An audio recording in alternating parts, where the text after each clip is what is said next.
치우침 없는 공정한 뉴스를 전합니다. 강지원의 뉴스 정면승부.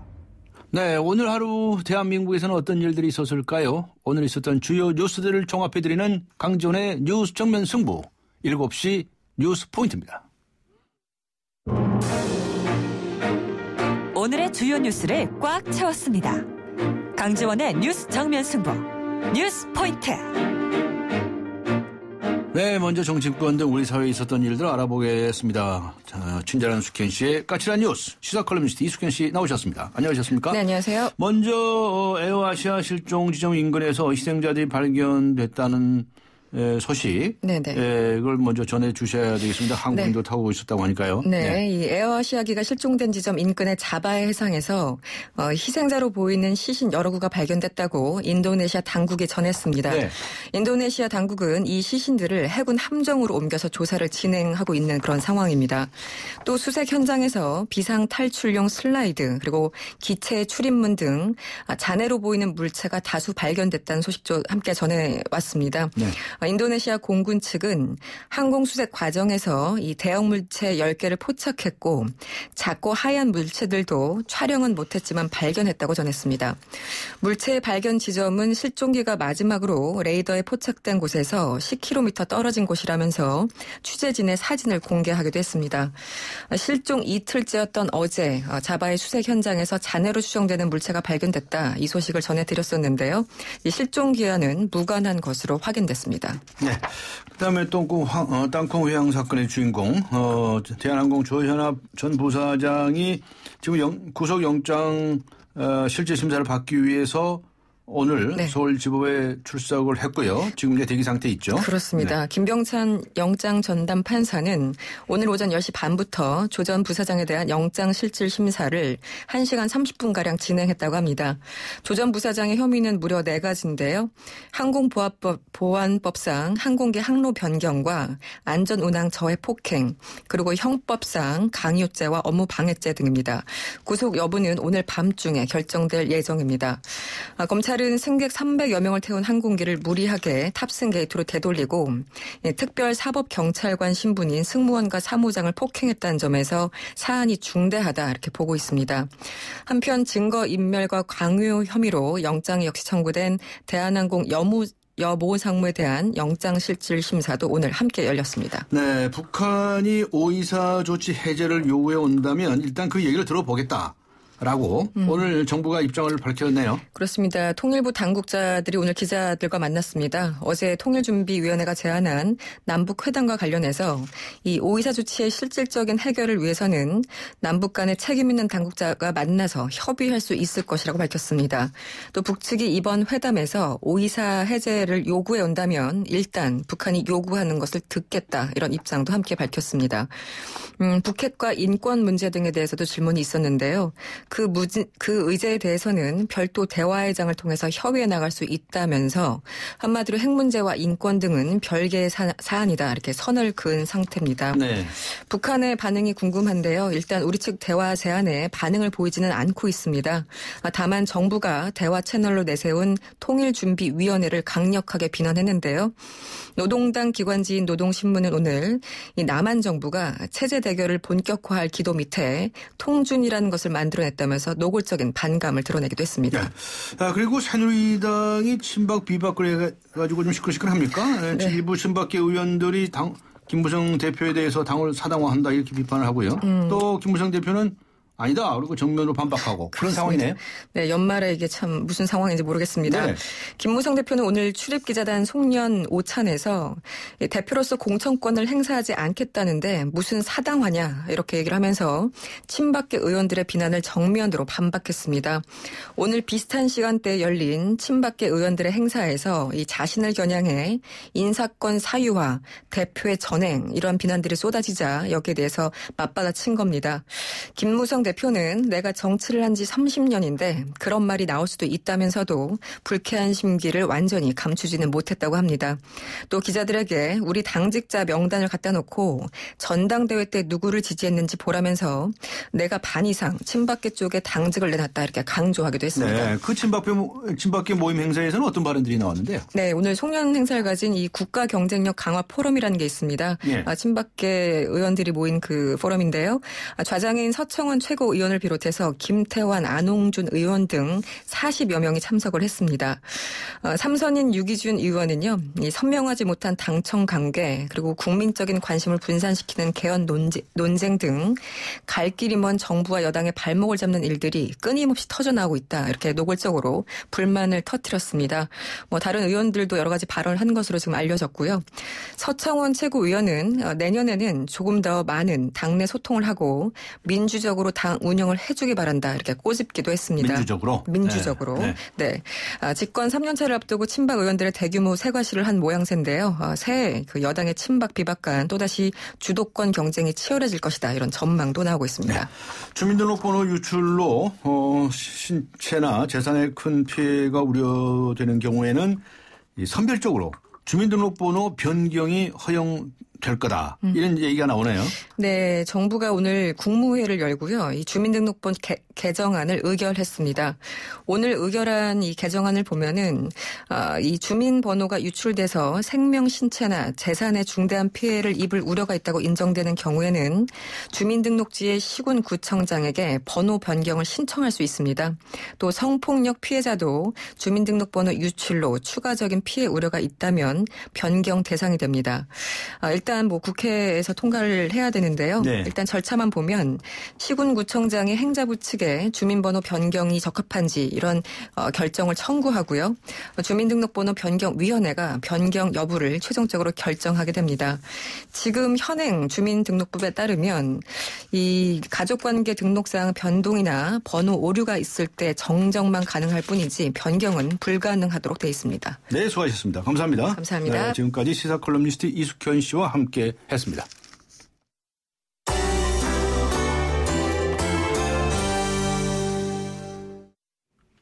네. 이번에는 경제 포인트입니다.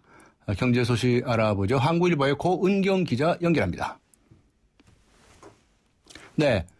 아직 연결 안 됐나요? 고은경 기자. 아직 연결 안 됐군요. 올해 2024년 증시 외환 시장이 오늘 마감되는데 그 결과는 어떤지 알아보고자 합니다.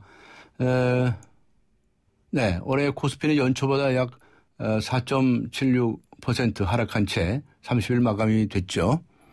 고은경 기자 연결하고 있습니다. 네, 아직 연결 아주 안 되고 있군요. 네, 연결됐습니다. 고은경 기자. 네, 고은경 기자. 예, 안녕하세요.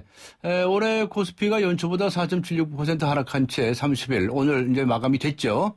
네. 결과 어떻습니까? 예, 그 해외 악재 영향으로 전날보다는 12.27포인트 내린 거고요. 네. 반면에 그 코스닥 지수는 전날보다 3.75포인트 상승하면서 그 작년 말보다는 8.6% 오른 채 마감이 됐습니다. 네. 네, 외환시장도 오늘 거래를 마쳤습니다. 근데 올 한 해 그 원화 가치가 엇갈린 모습을 보였는데요. 그 미 달러화에 대한 원화 환율, 그 원 달러 환율은 그 전날보다 1.5원 오른 달러당 1,099.3원으로 마감이 돼서 그 올 초보다 그 49원 4.7% 높아진 거고요. 네. 이 원 달러 환율은 그 7월 한때에 1,000원까지 근접했으나 그 미국의 금리 인상 기대감에 따라서 그 달러 강세를 타고 이달 초에는 1,120원대까지 오르는 등 그 등락을 거듭했습니다. 네. 네, 수출 경쟁력에 민감한 영향을 미치는 그 원화 환율은 반대로 급락했는데요. 네. 그 아베노믹스에 힘입은 엔저 가속화로 그 작년 말에 100엔당 1,002원이던 원화 환율은 오늘 912.92원까지 떨어져서 그 조만간 800원대 진입을 노리게 됐습니다. 네. 광명시의 그 가구업체 이케아가 들어섰죠. 또 롯데 아울렛도 들어서고요. 그래서 교통이 아주 심각하다는 얘기가 있는데 주체 문제를 해결하지 못하면 임시 사용 승인 연장을 불허하겠다. 이런 방침이 나왔다고요? 예, 이케아가 18일날 광명점을 열면서 KTX 광명역 주변이 교통 대란을 겪고 있습니다. 또 이케아는 물론 창고형 대형 마트인 코스트코도 있고 또 버스 종합터미널들이 몰려 있어서 네. 더욱 교통 혼잡이 발생하고 있는데요. 이용자들의 불만이 계속 나오니까 광명시는 이케아 코리아와 롯데 프리미엄 아울렛 광명점에 임시 주차장을 확보하는 등 구체적인 대안을 마련하지 않으면 임시 사용 승인 연장을 불허하겠다고 오늘 통보를 했습니다. 네. 예, 교통 주차 관리 시스템을 조정하거나 또 교통 안내원을 부강 배치하는 등 대책을 마련해서 내년 1월 7일까지 제출토록 하라는 건데요. 이케아의 임시 사용 승인 기간은 내년 1월 15일, 롯데는 3월 15일입니다. 네. 이번에는 노사 합의 소식인데요. 코롱 노사가 10년 묵은 정리 해고자 문제를 해결하고 이제 새해를 맞이하게 되었다는 소식인데요. 예, 코오롱 인더스트리는 어제 노사 상생과 노사 문화 발전을 위한 소정의 금액을 공신력 있는 제3의 기관에 기부하기로 결정했다고 밝혔습니다. 네. 예, 기부금은 해고자들을 위해 사용될 것으로 알려졌는데요. 해고자들은 2012년 5월부터 과천시 코오롱 본사에서 재개했던 천막 농성을 중단했습니다. 예, 코오롱과 해고자 간의 갈등은 2005년 2월 회사가 단행한 정리해고로 시작이 됐는데요. 네. 코오롱이 경영상의 이유로 구미공장 생산직 78명을 정리해고를 하니까 해고 노동자들이 2009년 4월 사측이 최종 승소할 때까지 기나긴 법정 투쟁에 돌입했습니다. 네. 이 과정에서 본사 천막 농성과 고공 농성, 또 코오롱 불매 운동, 이 회장 자택 점거 사태 등으로 양측의 갈등의 부분은 더욱 깊어졌었는데 지난달 8일 이 회장의 부친인 이동찬 코오롱 그룹 명예회장의 별세 이후 양측의 대화가 재개가 되면서 화해의 물꼬를 텄습니다. 해고, 복직 요구로 이어지는 노사 대립 관계에서 벗어나서 제3의 기관 기부라는 새로운 대안을 제시했다는 데 의미가 있다는 게 회사 측의 설명입니다. 네. 대형마트가 위탁 생산을 통해서 자체 상표를 붙여 파는 PB 상품이 제조업체의 고유 상품보다 최대 60% 저렴하다라고 하는 이런 조사 결과가 나왔네요.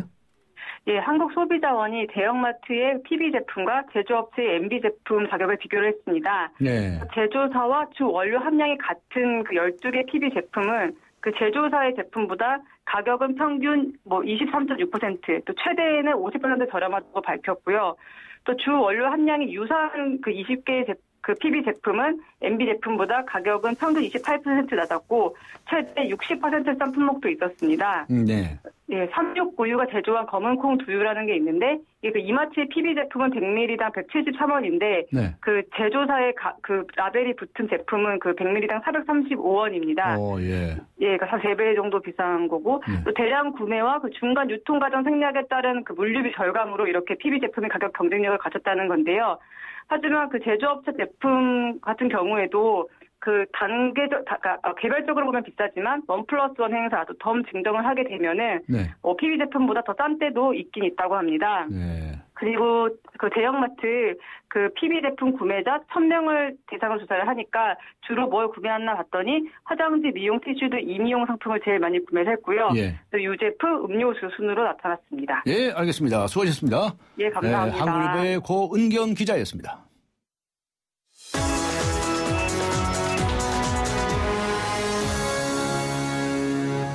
네, 이번에는 나라 밖으로 가보겠습니다. 오늘 하루 동안 세계에서는 어떤 일들이 있었을까요? 월드포인트, YTN 국제부의 조수현 기자 연결합니다. 안녕하세요. 네, 안녕하십니까. 네, 에어아시아 여객기 한국인 3명을 포함해서 162명을 태운 것으로 알려져 있는데요. 실종된 지 사흘째 수색 작업이 이어지고 있지 않습니까? 실종 지점 인근에서 희생자들이 발견됐다는 소식 전해주시죠. 네, 조금 전에 들어온 소식인데요. 네. 인도네시아 당국은 오늘 오후 수색 작업에서 지금까지 시신 40여 구를 발견했다고 밝혔습니다. 네. 여객기가 실종된 지점에서 가까운 자바해 해상에서 발견이 됐는데요. 시신은 부풀어 오르기는 했지만 대부분 온전한 상태인 것으로 알려졌습니다. 네. 인도네시아 당국은 시신들을 해군 함정으로 옮겨서 신원 파악에 들어갔습니다. 이런 가운데 실종 여객기 동체로 추정되는 그림자와 함께 비상 탈출용 슬라이드와 또 기체 출입문 등 실종기 잔해도 발견됐습니다. 실종기가 추락한 것으로 추정되는 자바해는 수심이 50에서 100m에 불과한데요. 네. 희생자와 잔해가 상당 부분 발견되면서 수색이 더욱 속도를 내고 있습니다. 네. 사고 원인도 아직 미지수인데요. 사고 당시 상황과 관련해서 추가로 확인된 부분이 있습니까? 네, 사고 당시 기장이 짙은 구름 때문에 고도 변경을 요청했는데 승인을 받지 못한 것으로 확인됐습니다. 관제탑은 해당 고도에 다른 비행기 6대가 운항하고 있다며 승인하지 않은 것으로 전해졌습니다. 네. 인도네시아 당국은 실종기가 난기류를 포함한 악천후 등으로 추락했을 것으로 추정하고 있는데요. 그 근거로 실종기 항로에 있던 전라군을 꼽고 있습니다. 수직으로 발달한 큰 구름을 가리키는데요. 네. 항공기가 여기를 지나면 기체에 얼음이 달라붙어서 전자기기 등의 문제가 생길 수 있는 것으로 알려졌습니다. 네. 하지만 아직까지는 아직까지는 추측인데요. 아직까지는 추측이군요. 앞으로 그 블랙박스를 비롯해서 더 결정적인 증거가 나오느냐가 원인 규명의 관건이 될 것으로 보입니다. 네. 이탈리아 카페리 화재 속보도 알아보죠. 만 하루 이상 계속된 구조 작업이 마무리됐다고요? 네, 그렇습니다. 지난 일요일 새벽이죠. 아드리아해 해상에서 카페리에 불이 난 지 30여 시간 만에 배에 있던 승객이 모두 구조됐습니다. 네. 이탈리아 정부는 승무원 56명을 포함해서 모두 427명이 구조됐다고 밝혔습니다. 지금까지 확인된 사망자는 10명입니다. 네. 하지만 구조되거나 사망이 확인된 사람은 모두 430여 명인데 승선 인원은 470명에 이르는 것으로 전해져서 네. 아직 30여 명의 행방이 확인되지 않고 있습니다. 특히 구조된 승객 80여 명은 탑승자 명부에도 이름이 없는 것으로 전해져서 탑승자 관리가 허술했다는 지적이 나오고 있는데요. 이탈리아 당국은 불법 이민자들이 탑승했거나 예약을 하고 타지 않은 사람도 있다면서 정확한 탑승자 명단을 파악하고 있다고 밝혔습니다. 예, 알겠습니다. 고맙습니다. 네, 고맙습니다. YTN 국제부의 조수현 기자였습니다.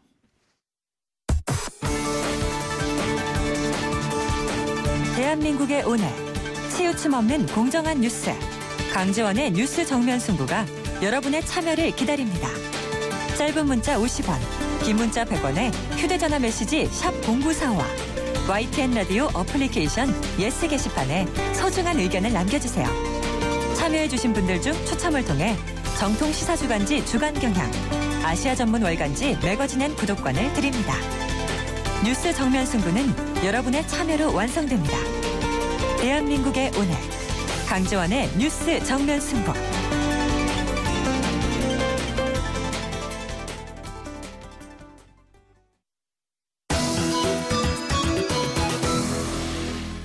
네, 음주 수술부터 수술실 생일 파티까지 도대체 생명을 다루는 의료진들이 이래도 되는 겁니까? 현재는 이들을 처벌할 수 있는 의료법도 미비하고요. 의사 윤리 지침도 유명무실한 상황이라고 합니다.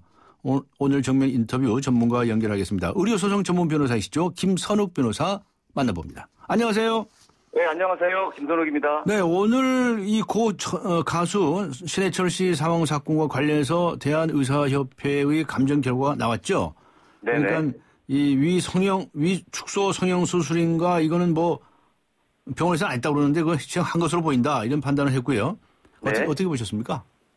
예, 그 병원에서 부인했던 내용들이 이제 사실은 그게 아니었다는 게 발견이 됐고요. 네. 거기 또 그 감정 결과가 수술 중 뭐 의인성 손상에 의한 신낭 천공이 발생한 것으로 보인다. 네. 라고 지금 감정 결과를 낸 것 같고요. 네. 의료 과실로 단정할 수는 없다라고 얘기를 해서 네. 다소 국민적 감정하고는 약간 좀 그 먼 감정이 나온 것 같습니다. 네. 그런데 위축소 성형 수술인가 이거는 환자의 동의가 있어야 되는 거라면서요? 네, 그렇죠. 뭐 당연히 환자의 동의가 전제가 돼야 됩니다. 근데 환자의 동의도 없이 그렇게 했고 네. 또 어쩌고 한 그런 거와 관련해서 우려 과실이 있는지 없는지는 나중에 법원에서 판단해야 되는 거 아닌가요? 네, 결국에는 아마도 의사협회에서도 의료 과실이 있느냐 여부는 네. 규범적 판단이기 때문에 네. 법원의 판단을 이제 미뤄둔 것 같고요. 네. 그냥 의학적 사실만 판단한 것 같습니다. 의학적 사실로 비춰보건데 그런데 의료 과실로 단정하기는 어렵다 이런 표현으로 해서 네네. 좀 너무 나온. 통상 그 의사협회에서 그 감정 회신을 보면요. 네. 그렇게 아주 단정적인 표현은 자제를 하고 있습니다. 아, 그러니까 통상적인 그런 표현이다? 예. 이제 그런 걸 가지고 법원에서 판사가 최종적으로 과실인지 아닌지를 이제 판정하라고 이제 밀어두는 거죠. 아, 예, 알겠습니다. 아무튼 네. 이런 의료진들의 의료 윤리 문제가 아주 심각한 사회 문제로 대두되고 있는데요. 네. 아니, 그 성형외과의 간호조무사들이 그 수술 도중에 뭐가 급해서 그렇게 생일 파티 사진을 찍고 막 그랬답니까? 이런 수술실 장면이 공개되는 자체가 좀 문제 아닙니까? 예, 일반적으로 뭐 법적 상식에서도 그냥 떠나서 일반적 상식에서도 뭐 자기 수술하고 있는데 누가 와서 생일 파티 하고 있으면 좋아할 사람이 누가 있겠습니까? 좀 문제가 있다고 보는 거죠. 환자가 알면 기절초풍할 일이죠. 네. 그런 측면에서 환자한테 그런 거 사전에 우리 수술하고 있는데 내 생일 파티 해도 되냐 뭐 이렇게 물어보는 의사들도 없겠지만 도저히 뭐 상식적으로 있을 수 없는 일이 발생한 거죠. 예.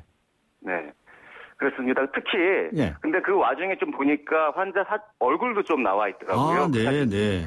그게 이제 환자가 특정이 돼버리면 그 환자가 만약에 고발을 한다. 그러면 뭐 형법상 업무상 비밀 누설 그리고 의료법상 환자 비밀 누설로 또 형사 책임도 지고요. 또 행정적으로도 3개월 이하의 면허 정지가 나올 수 있고 민사적으로도 손해배상 소송의 원인이 될 수가 있습니다. 아, 그래요? 네. 그 병원에서는 그 직원을 뭐 징계했다고 하는데 거기에 그칠 일이 아니네요. 그렇죠. 뭐 병원의 직원이 뭐 잘못을 해도 민사적으로는 사용자 책임을 병원장이 져야 될 거고요. 형사적으로는 또 평상시에 어떤 교육 감독을 제대로 하지 않았으면 또 양벌 책임이 있지 않습니까? 그걸로 형사적으로도 처벌받고 당연히 또 면허 정지도 나올 수 있습니다. 보건복지부가 진상조사에 들어갔다고 하는데 앞에 말씀하신 것처럼 현행 의료법상으로도 형사처벌이 가능한 부분이 있다 이런 말씀이시군요. 네, 그럴 수 있을 것 같습니다. 알겠습니다. 자, 이 성형외과라고 하는 데서 의료사고가 잦다고 그러는데 말이죠. 네네. 의료진들이 수술로 생각하지 않습니까? 그냥 막 합니까? 뭐 대다수의 성형외과에 계시는 원장 선생님들이 그러지는 않겠죠. 그렇겠죠. 일부 소수 좀 너무 영리적으로 상업화된 병원들의 어떤 문제가 아닌가 싶습니다. 유령 수술이란 게 뭡니까? 유령 수술. 예, 그건 도대체 누가 수술했는지도 모르는 사람이 나타나가지고 수술하는 그런 경우를 말하는 건데요. 환자 입장에선 마취가 된 상태니까 도대체 자기가 상담했던 의사가 수술을 하는지 안 하는지 잘 모르지 않습니까? 그런 것들을 이용을 해가지고 주로 이제 환자들을 상담하는 의사는 좀 저명한 의사 선생님인데 상담은 저명하신 분이 하고 실제 수술을 한 사람이 할 수밖에 없으니까. 그 상담하신 분이 다 할 수는 없지 않습니까? 그러니까 아마 환자들이 모르는 의사들이 와가지고 수술을 하는 경우가 있다고 합니다. 그러니까 그 병원 소속이 아닌 다른 의사들도 와서 수술한 경우도 있고 뭐 그런 얘기가 있던데. 네, 그게 이제 아주 문제인데요.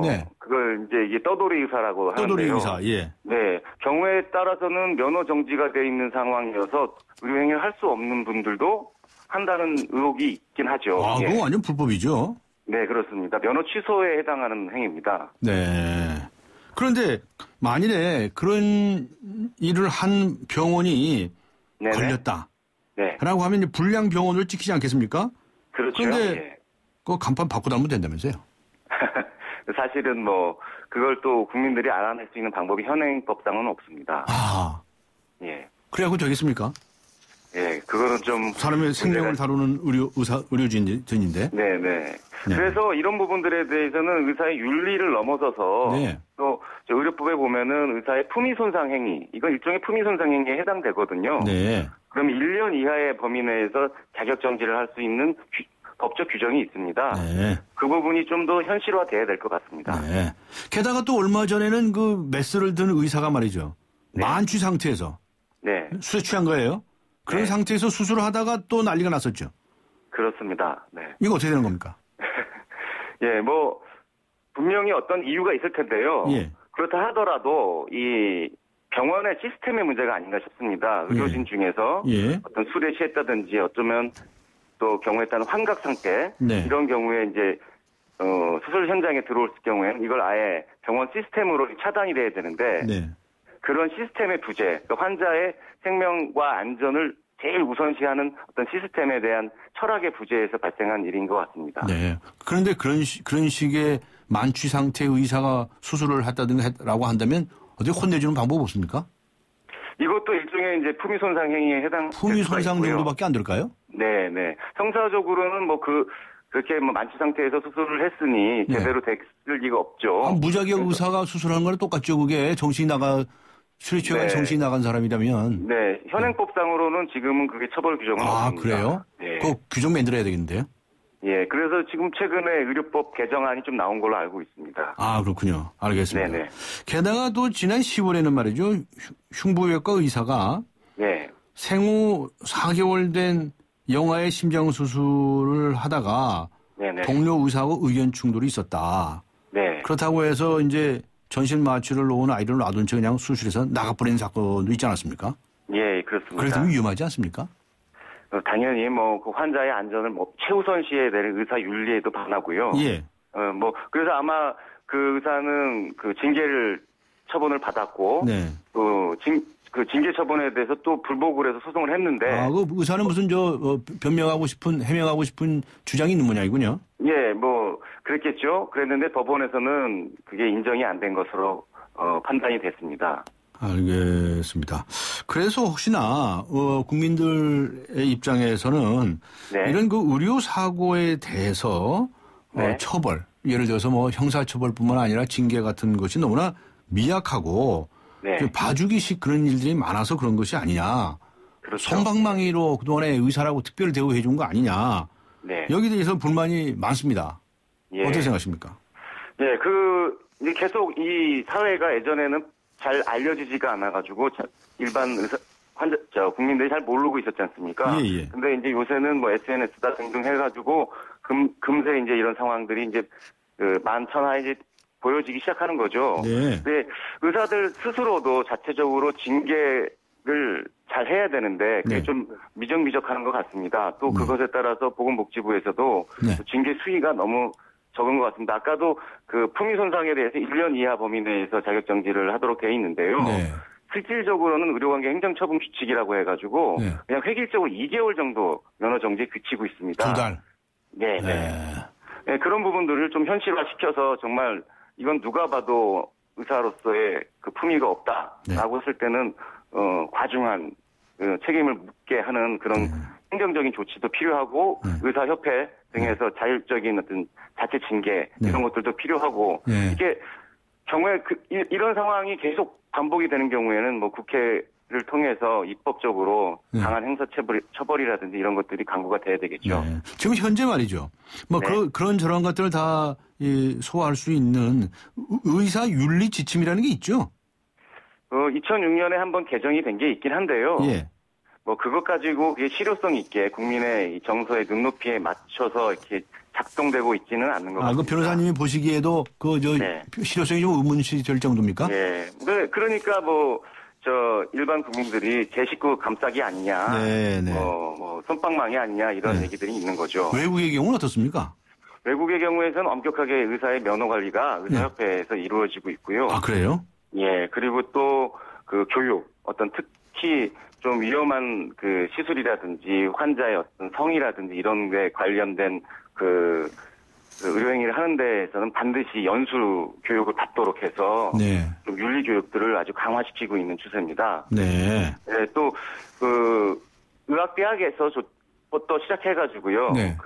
의료 윤리에 대한 교육이 사실 좀 강화돼야 되는데 현재 의과대학에서 그런 교육에 대한 인식이 좀 부족한 것 같습니다. 최근에는 의과대학에서도 의료 윤리에 대한 교육들이 늘어나고 있긴 한데요. 아직은 조금 부족한 현상인 것 같습니다. 인문학에 대한 교육이 좀 필요한 것 같습니다. 아직도 좀 부족하다? 네. 어떤 과학 같은 데서는 그렇게 폭행을 하고 두들겨 패가지고 후배들을 양성한다는 그런 얘기까지 있던데. 그렇죠. 군대와 같은 군대에서도 있지 않은 행동들을 지금도 보이고 있는 경우가 있어서 구설수가 좀 있죠. 알겠습니다. 자, 이런 잦은 의료 사고 또 의사 윤리 문제 어떻게 조치했으면 좋겠는지 마지막으로 간단히 요약해 주시면 고맙겠습니다. 지금 계속해서 사회 전반적으로 비정상한 상황들이 정상화돼야 된다고 지금 여러 각계에서 이제 문제가 제기가 되고 있습니다. 의료도 일종의 특권이라고 생각한 데에서부터 조금 국민의 눈높이에서 그리고 자기가 환자였으면 어떻게 됐을까라는 그 인식들 있지 않습니까? 누구나 다 의사들도 이제 환자가 될 수가 있는데 이런 상황들을 좀 염두를 해서 네. 자체적으로 좀 정화할 수 있는 계기가 있었으면 좋겠습니다. 예, 알겠습니다. 고맙습니다. 네, 네, 감사합니다. 지금까지 김선욱 변호사였습니다. 지금 시간은 7시 29분을 가리키고 있습니다. 이 시간 교통 상황 어떤지 알아보고 가죠. 김정윤 캐스터입니다. 네, 뉴스 정면 승부 교통정보입니다. 강변북로는 구리 쪽으로 사고 여파를 받고요. 올림픽대로는 공항 쪽으로 고장차 여파를 받습니다. 일단 강변북로 이용해서 구리 쪽으로 가는데 한남대교 목간 지점에서 승용차 추돌 사고가 발생했습니다. 2차로가 막혀 있다 보니까 서강대교에서 한남대교 지나는데 시속 20km 미만 정체가 되고 있고요. 반대편 일산 쪽으로는 청담대교에서 성수대교, 한남대교에서 양화대교 지나는데 속도가 떨어집니다. 올림픽대로 하남 쪽으로 가양대교 부근에서 서행이 됐다가 다시 한강대교에서 청담대교까지 주춤하고요. 반대 공항 쪽으로는 성산대교 목간 지점에 고장차가 서 있기 때문에 이 뒤쪽으로 청담대교 이전부터 고장차 지점까지도 차간 거리를 좁힙니다. 분당 수서로 도심 쪽으로 계속해서 복정에서 청담대교 북단까지 전 구간에서 밀리고 있는데 옆으로 가는 언주로도 내곡나들목에서 구룡터널 지날 때까지 시속 20-30km 안팎으로 이동을 하고 있습니다. 이 밖에 동부간선도로 도심 쪽으로는 수락지하차도에서 월계 1교까지만 밀리고 있는데요. 의정부 쪽으로 가는 길 군자교부터 월계 1교 지날 때까지 조금 긴 구간에서 주춤합니다. 뉴스 정면 승부 교통정보였습니다. 차오가 같네. 차오가 같아. 2588 대리운전입니다. 기사님 빨리 보내달라고요. 고객님 그럼 제가 갈까요? 제가 누구냐고요? 저 2588 대리운전 홍제동 김수미예요. 어머 고객님 많이 당황하셨어요? 차오르 정렬 2588. 네, 저는 얼마 전 마포구 한 오피스텔의 경비원으로 새로 취직한 61살 신입사원입니다. 저는 아무래도 압구정 경비원 사건이 가장 기억에 남습니다. 새해에는 이런 억울한 일이 없었으면 좋겠습니다. 2014년을 돌이켜보았을 때 올해 뉴스로 꼽는다면 어떤 뉴스를 꼽으시겠습니까? 라고 하는 질문에 대한 답변입니다. 잠시 후 뵙겠습니다. 서양 고전음악을 완성시킨 천재 작곡가 악성 베토벤. 그의 음악적 잠재력을 일깨워준 사람은 스승인 크리스티안 네페 선생님이었습니다. 네페 선생님은 지루한 이론과 반복적인 연습을 강요하지 않았습니다. 이탈리아와 프랑스, 독일의 유명한 오페라를 감상할 기회를 마련했고 어린 베토벤이 음악에 대해 더 깊이 느끼고 생각할 수 있도록 이끌었습니다. 가르치는 것이 아니라 깨우치는 교육, 아이들의 잠재력을 활짝 꽃피우는 우리 교육의 희망입니다. 이 캠페인은 I am the key, 눈높이 대교와 함께합니다. 아, 구제역이요? 그 소독으로 해결된다던데? 아니죠. 농가의 방역은 기본, 구제역 발생지 방문자재 같은 국민 모두의 협조가 필요합니다. 백신이 있어야지. 무엇보다 올바른 예방접종이 필요하겠죠? 백신은 얼지 않게, 주사는 가축 종류에 맞게, 주사기 하나로 5마리 이상 접종은 절대 안 돼요. 특히 출하시기 돼지와 분만전 어미돼지에도 백신을 접종해야 한다는 사실 꼭 명심하세요. 구제역, 올바른 백신 접종과 철저한 소독으로 충분히 막을 수 있습니다. 이상 증상 신고번호 1588-4060 농림축산식품부. 강지원의 뉴스 정면 승부. 네, 2014년을 돌이켜보았을 때 올해의 뉴스를 꼽는다면 어떤 뉴스를 꼽으시겠습니까? 오늘 뉴스 정면 승부가 청취자 여러분께 드리고 있는 질문입니다. 7194번님께서는요. 벌써 많은 사람들이 잊어버린 것 같지만 군대에서 일어났던 충격적인 사건이 떠오릅니다. 참으면 윤열병, 안 참으면 임병장. 내년에는 우리 군인들 좀 더 사람처럼 살 수 있을까요? 라고 적어주셨습니다. 6271번님께서는요. 피워보지도 못한 수많은 청춘들을 희생시키고 물속에 숨어있는 세월호 침몰 사고 말고 어떤 사건을 꼽을 수 있겠습니까? 생각할수록 안타깝습니다. 라고 적어주셨습니다. 우물정 0945 그리고 YTN 라디오 애플리케이션 예스 게시판에 글을 남겨주시기 바랍니다. 추첨을 통해서 정통시사주간지 주간경향 그리고 아시아 지역 전문 월간지이죠. 매거진 N 구독권 보내드리겠습니다. 강지원의 뉴스 정면 승부 4부 들어갑니다.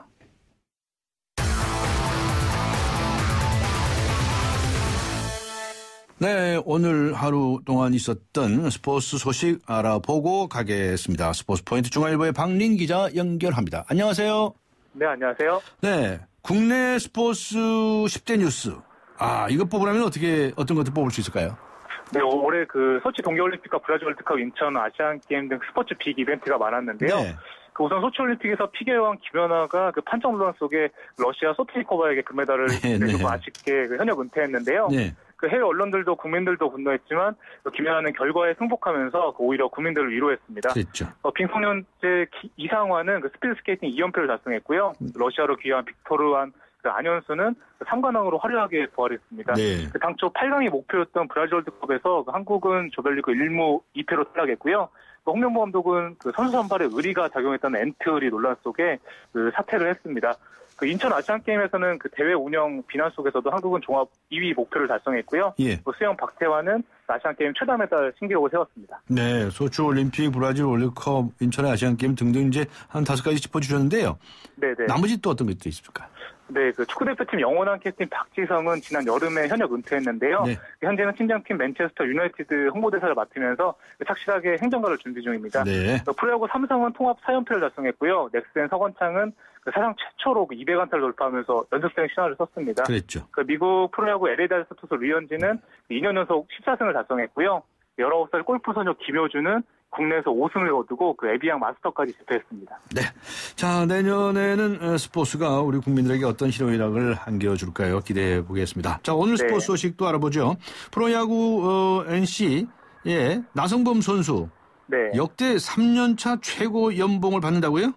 네, 맞습니다. 그 NC 나성범이 올해 연봉 7,500만 원에서 그 193.3% 오른 2억 2천만 원의 내년 연봉 계약을 체결했는데요. 많이 올랐네요. 네, 맞습니다. 그 네. 나성범은 2008년에 류현진이 그 한화 시절 기록한 1억 8천만 원을 깨고 역대 3년차 최고 연봉 기록을 세웠습니다. 그 나성범 올 시즌 타율 3할 2푼 9리 30홈런 101타점을 기록하면서 NC의 창단 후 첫 포스트 시즌을 이끌었는데요. 네. 그 나성범은 그 3년차 최고 연봉이라 책임감도 생기고 그 내년 시즌 144경기 그 모든 타석에서 최선을 다하겠다고 다짐했습니다. 네. 프로야구 기아는 외국인 투수를 영입했다고요? 네, 맞습니다. 그 기아가 미국 출신 정통파 우완 투수 조시 스틴턴과 총액 50만 달러에 계약했는데요. 그 193cm 장신 스틸트는 그 미국 메이저리그에서 4시즌 동안 그 39경기에 출전해서 평균 자책점 4.47을 기록했습니다. 네. 140km대 중후반 직구로 정면 승부하는 게 장점이고요. 그 변화구 각이 뛰어나다는 평가입니다. 네. 프로배구 3라운드 남녀 최우수 선수 누굽니까? 네, 그 남자부 OK저축은행 시몬과 여자부 IBK 기업은행의 데스티니가 그 프로배구 3라운드 남녀 MVP로 뽑혔는데요. 네. 그 시몬은 기자단 투표 28표 중에서 가장 많은 15표를 얻었는데요. 네. 그 OK저축은행은 올 시즌 득점 2위 시몬을 앞세워서 그 3라운드에서 5승 1패를 기록 중입니다. 그 데스티니는 득점과 공격 종합 2위에 오르면서 3라운드에서 4승 1패 호성적을 이끌었습니다. 네, 고맙습니다. 수고하셨습니다. 네, 감사합니다. 네, 중앙일보의 박린 기자였습니다.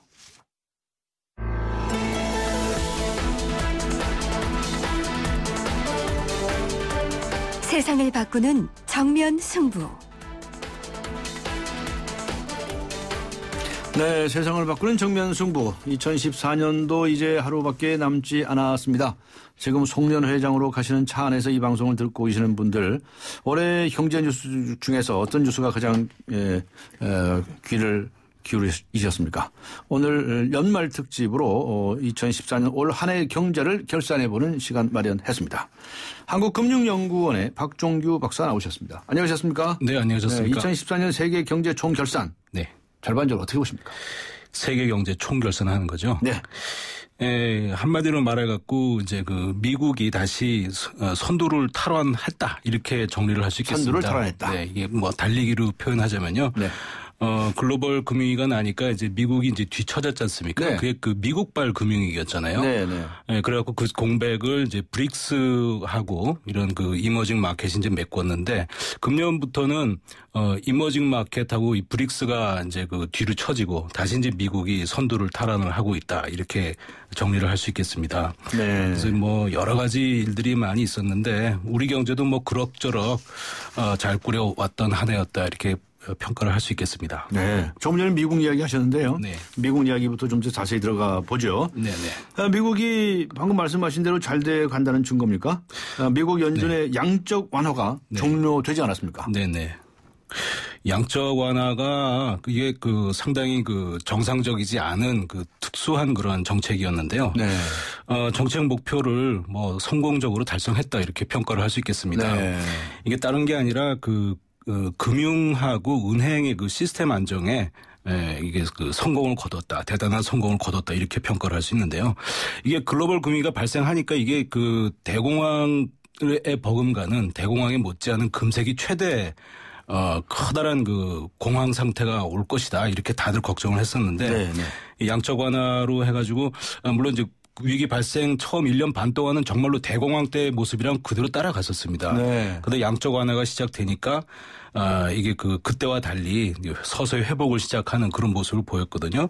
그래서 금융 안정에 성공했는데 실물에는 이제 효과가 100% 아직은 가지 않아서 물론 3분기 성장률이 5.0%까지 올라가긴 했습니다만은 아직도 돈을 이제 풀지 않았을 때 이 성장세가 유지되겠느냐 이런 힘이 좀 있는 것 같습니다. 그래서 금리 인상도 좀 굉장히 조심스럽게 생각하고 있는 것 같고요. 네. 그래서 상당한 성공을 거뒀는데 다른 나라 입장에서 보면은 이게 전 세계적인 유동성 팽창을 이게 양적 완화가 이제 몰고 오기 시작해가지고 우리나라도 물론 그중 하나입니다만은 밀물이 왔다가 금년 들어서는 이제 그게 다시 썰물로 바뀌는 그런 전환기라 이렇게 평가를 할 수 있겠고요. 네. 밀물이 들어올 때는 이제 아무 문제가 없지만 썰물이 될 때 이제 항상 문제가 생겼거든요, 이때까지. 네. 그래서 지금부터는 바야흐로 이제 진정한 의미에서의 위기 이후의 시대가 왔다. 그래서 잘해야 된다 이렇게 생각합니다. 우리나라도 마찬가지겠죠. 그렇습니다. 네. 네. 우리나라는 특히 이제 가계부채가 이제 관건이 되죠. 네. 미국에서 이제 유동성을 풀지 않고 이제 서서히 거두어들여서 돈을 빼가면. 네네. 그럼 금리도 이제 자연스럽게 올라갈 거고요. 네. 그럼 우리나라 금리가 올라갈 적에 가계부채 저 많은 가계부채가 과연 온전하겠느냐 네. 이런 걱정인 것입니다. 가계부채 문제를 좀 선제적으로 지금부터 어떻게 대처해 나갈 방법 같은 것을 모색을 해야 할 텐데요. 글쎄 말이죠. 네. 자, 다음은 일본입니다. 네. 일본에 관해서 박종기 박사님께서 여러 차례 언급을 하셨는데 이 아베노믹스라는 거. 네. 아베노믹스라는 거 이거 어떻게 평가해야 됩니까? 그렇게 평가가 안 좋은데도 불구하고 총선에서는 네. 또 다 이기고 말이죠. 글쎄요. 저도 여러 번 말씀드렸습니다만 이건 혹평을 하자면 경제 정책에 있어서 이건 막장 드라마다. 막장 드라마라고 저는 생각을 하고. 네. 이런 정책이 집행이 될 수 있고 그다음에 또 유권자들이 이거를 인정을 해주고 이러는 거가요. 예. 일본의 집단 지성의 마비를 보여주는 게 아닌가. 마비다. 예, 저는 그렇게 생각합니다. 이게 다시 말씀드리자면은 이제 일본 경제를 가정 경제 비유를 해보면 예. 연봉 4천만 원 되는 가정에서 지출이 8천만 원, 9천만 원 돼갖고 매년 4천만 원, 5천만 원의 빚을 져야 되는 그런 상황입니다. 네. 일본 재정이요. 네. 그래서 총 빚이 10억 원인 그런 가계. 그러니까 이게 로또에 맞지 않는 한 파산이 불가피한 그런 경제인데 네. 이게 일본의 재정 상태가 지금 그렇다는 얘기거든요. 그 사람은 그럼 모를까요? 글쎄 말이죠. 그걸 알 텐데 왜 저렇게 재정 건전화에 대해서는 아무것도 안 하고. 네. 또 요번에도 또 보면은 며칠 전인가요? 3조 5천억 원에 3조 5천 엔에 3조 5천억 엔에 추가 재정 부양을 하기로 결정했다 이루고 있어요. 그래서 네. 정말 생각이 그래서 무디스도 이달 초에 신용 등급을 한 단계 강등했지 않습니까? 네. 재정을 이유로. 네. 그래서 이제 우리가 일본보다 신용 등급이 높아졌습니다. 네. 그래서 과연 저게 저래도 괜찮을 것인가. 만약에 아베노믹스가 진짜 성공을 해가지고 성장률도 3%가 되고 물가도 2%가 된다고 하면 금리가 오를 텐데 금리가 오르기 시작하면은 일본 재정은 이제 위기 상황에 빠진다. 이런 말씀을 드릴 수가 있고요. 네. 그래서 참 정말 엉터리 같은 그런 정책이지만 일본의 기업들은 여전히 기술력이 높아서 네. 저력은 무시할 수 없는 상황이고요. 그런데 예. 요 며칠 들어서는 또 아베가 총선에 저렇게 압승을 한 이후에 유권자들도 조금 반응이 좀 달라진 것 같아요. 예. 특히 이제 세 번째 화살이 이제 구조개혁 화살인데 가장 핵심적인 것 중에 하나가 농업 부분의 개혁이고 예. 뭐 TPP인가 뭐 이런 거거든요. 근데 거기에 대해서 농부들이 조금씩 이제 인정을 하는 것 같다는 그런 언론 보도들이 좀 나오고 있습니다. 예. 그래서 조금씩 좀 그 세 번째 구조개혁이 제일 안 돼 갖고 세 번째 화살은 화살이 아니라 바늘 아니냐 이런 그 혹평을 듣긴 했습니다만은 이게 조금씩 뭔가 그 이루어지는 거 아닌가 이런 지금 분위기가 조금씩 달라지고 있기는 합니다. 네. 유럽 쪽으로 가보겠습니다. 네. 자, 유럽 쪽에서 유럽 중앙은행 ECB의 양적 완화 내년에도 계속 될까요? 글쎄요. 이게 지금까지의 양적 완화는 이제 커버드 본드라고 그래갖고 아주 안전한 그 회사채를 이제 유럽 중앙은행이 사들이는 거였는데요. 본격적인 양적 완화는 이제 국채를 사들이는 겁니다. 근데 국채를 중앙은행이 사는 거에 대해서 독일이 아주 그 알레르기적인 그 반대를 하고 있어요. 왜냐하면 자기네가 옛날 바이마르 공화국 때 중앙은행에서 국채를 사다가 그 하이퍼 인플레이션을 그 겪었던 경험이 있기 때문에 제가 극렬하게 반대를 하고 있는데 이제 과연 유럽 중앙은행이 국채를 살 건가 말 건가 하는 거를 이제 1월 22일 날 그 ECB가 이제 결정을 한다고 그럽니다. 그래서 지금 국채를 사가지고 양적 완화를 해야 되지 않느냐라는 목소리가 높아지고 있긴 한데 실제로 그렇게 될지는 한 50대 50 정도 뭐 그럴 정도로 좀 분명치 않은 것 같은데요. 근데 유럽은 양적 완화가 이슈였지만 요새는 또 그리스 문제가 또 이슈가 되고 있어요. 근데 그리스가 지금 벌써 6년째 마이너스 성장을 하고 있답니다. 그래서 위기 이전 대비 25%나 GDP가 줄어들었다고 하는데요. 청년 실업은 50%가 넘고 우리가 외환위기 때 마이너스 6.7% 성장을 했지 않습니까? 근데 그거를 뭐 내리 6년째 지금 하고 있으니까 얼마나 그리스 사람들이 심각한지 알 수가 있고 그러다 보니까 이제 급진 좌파 세력이 지금 야당이 아주 인기가 굉장히 높고 그래서 총선을 이제 조기 총선을 하게 됐는데 그 급진 야당이 당선될 과반을 할 가능성이 많다. 그러면 이 사람들이 유로에서 탈퇴하는 한이 있더라도 우리 부채 탕감을 해달라 지금 이러는 모양이에요. 그래서 그렇게 되면 유로의 결속력이 또 흐트러지는 거 아니냐 이런 위기감이 돌고 있다고는 하는데요. 어떻게 될지 좀 지켜봐야 될 것 같습니다. 이제 중국 얘기 안 할 수 없죠. 중국 쪽으로 가보겠습니다. 잘 나가고 있습니까, 중국? 주식은 굉장히 잘 나가고 있습니다. 지금 11월 중순에 비해 갖고 지금 뭐 중국의 그 상하이 지수인가요? 그게 30%나 올랐습니다.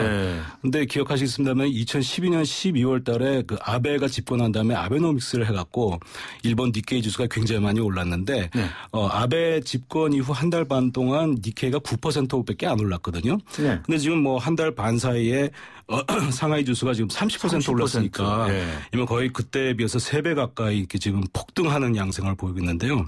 여기 이제 후광통이라고 11월 17일 날에 이제 중국에서 상하이 증시하고 홍콩 증시가 이제 교차 거래를 할 수 있게 했다. 그래서 홍콩을 통해 갖고 중국에 있는 그 기업들의 주식을 해외 투자자들이 이제 살 수 있게 해줬거든요. 그리고 며칠 있다가 그 인민은행이 또 금리도 한 번 더 내리고 이래 갖고 주식이 지금 굉장히 그 화랑세를 보이고 있는데요.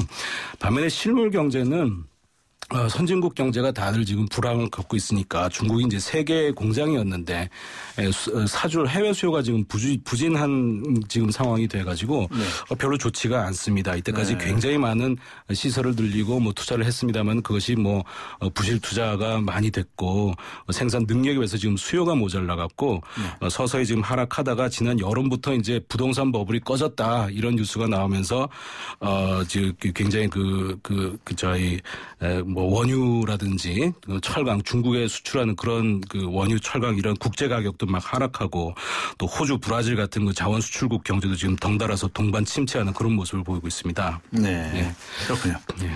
대한민국 경제는 어떻습니까? 2014년 한번 결산해 볼까요? 초이노믹스, 가계부채, 저금리, 저성장, 저물가 여러 가지 말들이 많이 나왔었죠? 네, 그렇습니다. 우리 경제는 금년도에 3.3% 중반 정도 성장을 할 거로 지금 되어 있는데 뭐 그 정도가 뭐 그리 나쁜 성적은 아닌데 2012년 작년 재작년에 굉장히 경제가 침체됐었는데 거기에 비해 보면은 별로 좋지 않은 실적이다 이렇게 말씀드릴 수가 있습니다. 회복을 하기는 했는데 굉장히 미약한 회복세를 보이고 있는 거가 우리 경제에 지금 문제가 되고 있고요. 그러다 보니까 이게 한국형 장기 침체다. 저는 이제 그렇게 보고 있고 많은 분들이 저성장을 하고 있다는데 동의를 하고 계시는 것 같고요. 또 여기에 대응하다 보니까 이제 초이노믹스라는 것도 나왔고 또 초이노믹스 하면서 뭐 LTV DTI 이런 것도 올리고 뭐 금리도 낮추고 하다 보니까 가계부채가 다시 악화되는 이런 꼬리에 꼬리를 무는 일들이 많이 벌어졌습니다. 근데 전반적으로 놓고 보면 뭐 3.3% 중반은 뭐 지금 뭐 세계 여러 나라가 지금 다 나쁘니까 미국하고 뭐 영국하고 뭐 스페인 정도 빼고는 별로 좋지가 않습니다. 그래서 그게 보면 뭐 그다지 나쁜 건 아니었다 이렇게 생각할 수 있겠습니다. 네. 그런데 어떻습니까? 금리 인하하지 않았었습니까? 네네. 내년에도 더 내릴까요? 벌써부터 금리 인하선이 또 나오고 있는데. 그런 얘기, 저는 내리지 않았으면 하는데요. 금리 인하를 이제 이주열 신임 총재께서 부임하시면서 이제 두 번 내렸지 않습니까? 이제 두 번 내렸는데. 두 번 내렸죠. 실물에는 아직 별 영향이 없는 것 같습니다. 반면에 이제. 그럼 왜 이렇게 영향이 없었을지 모르겠어요. 두 번씩이나 내렸는데도. 네, 이게 이게 금리를 내려갖고 이제 실물이 영향을 받으려면, 싼 금리를 이제 금리가 싸져갖고 이제 대출을 많이 해서 그 대출을 받아갖고 뭐 소비를 하든지 투자를 하든지 이렇게 돼야 실물이 움직이는데요. 돈이 돌아야죠. 예. 근데 우리나라는 뭐 투자가 뭐 지금 기업들이 돈이 없어서 투자를 안 하는 거가 아니고요. 금리가 비싸갖고 지금 투자를 안 하는 거가 아니고 또 소비의 경우도 가계대출이 많이 늘어나긴 했습니다만은 금리 인하하고 LTV DTI 하면서요. 근데 이게 오히려 빚이 너무 커갖고 이제는 원리금 상환 부담이 그 부담 때문에 소비자들이 소비를 이제 못하는 그런 상황이 된 걸로 지금 분석이 되고 있습니다. 그래서 원리금 상환이 옛날에는 그렇지가 않았는데 이제는 소비를 이제 소비를 이제 까먹는 그런 상황이 됐기 때문에 이게 지금 우리 경제가 지금 금리를 낮추고 가계부채가 늘어난다고 해서 소비가 늘어나는 지금 상황이 아니다. 그런 것 때문에 실물이 별로 영향을 받지 않고 있다 이렇게 생각합니다. 네. 반면에 이제 금융 쪽에서 보면은 이제 예금자 입장에서 보면은 예금을 뭐 1년짜리 정기 예금이 뭐 지금 2%라 하더라도 세금을 내야 되니까요. 이 15.4% 세금을 내고 그다음에 거기에다가 지금 소비자 물가가 1% 후반이지 않습니까? 그래서 이걸 따지면은 세후 실질 예금 금리가 1년짜리 정기 예금 금리가 제로예요, 지금. 그래서 예금자 입장에서 지금 제로금리 시대가 되니까 은행 말고 다른 데를 찾아갖고 뭐 여기저기 뭐 조금이라도 더 주는 데를 향해서 뭐 몰려다니고 자금이 지금 그러고 있고 부동산도 뭐 전세가가 뭐 막 오르고 뭐 월세로 막 전환을 하고 이런 어지러운 양상이 지금 보이고 있다 이렇게 말씀드릴 수 있겠습니다. 네. 기업소득 환류세제인가요? 네. 통과됐죠? 통과됐습니다. 또 부동산 3법도 통과됐죠? 네네. 어떻습니까? 새해 이 기업에서 이 투자를 더 많이 좀 일으킬까요? 또 그래서 또 다른 한편에서는 이 부동산도 좀 움직일까 해요. 어떻게? 참 어려운 질문이신데요. 예. 기업소득 환류세제가 처음에 애초에 부총리께서 기업들이 자발적으로 호응해야지만 된다 이렇게 하셨고 그다음에 따라서 강제하는 것보다는 세수도 뭐 제로로 하는 게 제일 좋다 이런 식으로 했거든요. 그러다 보니까 제도 자체가 별로 그렇게 강하지 못하고 말랑말랑하게 돼 있어갖고 제도 때문에 정말 이게 투자가 늘어나고 고용이 늘어나고 할까가 좀 의문이 좀 있긴 있습니다. 그러나 기업들이 여기에 호응을 해야지 손바닥이 서로 마주쳐야지 소리가 나듯이 기업이 호응을 좀 해줘야 되지 않나 생각하고요. 기업의 입장에서 봤을 때도 적극 호응을 해서 투자를 누리든지 뭐 고용을 하든지 해서 뭔가 다른 모습을 보여줘야지 그렇지 않고 세금도 잘 안 거치고 그다음에 투자도 안 늘어나고 고용도 안 늘어나고 이러다가 3년이 지나가면 네. 도대체 이런 건 뭐 하라 했냐는 얘기가 나올 거고 예. 그럼 바로 법인세를 인상하자 다시 네. 이런 얘기가 나오게 되면은 그동안에 유보해가지고 돈 많이 꼽쳐놨잖아요. 굉장히 많이 혜택을 받았습니다. 네. 작년 같은 경우는 7조 원이 네. 거둘 거를 안 거둔 거로 그러니까 그렇게 되기 때문에 그래서 다시 이제 법인세를 그렇게 환원을 하게 되면 기업들도 훨씬 손해거든요. 네. 뭐 지금 기업소득 환류세 하는 것보다 네. 법인세를 다시 원상회복하는 게 그렇기 때문에 그것도 아니고 왕창 올려가지고 왕창 근데 거둬야 된다 이런 주장도 있어요. 네, 법인세로 올리자고 할 적에 안 된다고 말할 논거가 이제는 없어질 거예요. 예. 만약에 그걸 빠져나가고 이렇게 하다 보면은 그래서 그렇죠. 이 기회에 좀 적극 호응을 해서 네. 경제도 살리고 이렇게 고용도 늘어나고 이런 모습을 좀 보여줬으면 좋겠습니다. 네. 기업들이 투자도 좀 하고 말이죠. 적극 나서야 되는데 네. 자꾸 딴소리 하고 말이죠. 그거 그 공연이 앉아가지고선 이제 무슨 총수들 3년 해달라고 그런 얘기를 흘리고 있는 것 같은데 네. 그것도 좀 그렇죠? 네. 예. 어찌됐든 좀 기대를 지켜봐야 하겠습니다. 오늘 말씀 감사합니다. 네네. 네, 한국금융연구원의 박종규 박사와 함께한 세상을 바꾸는 정면 승부였습니다.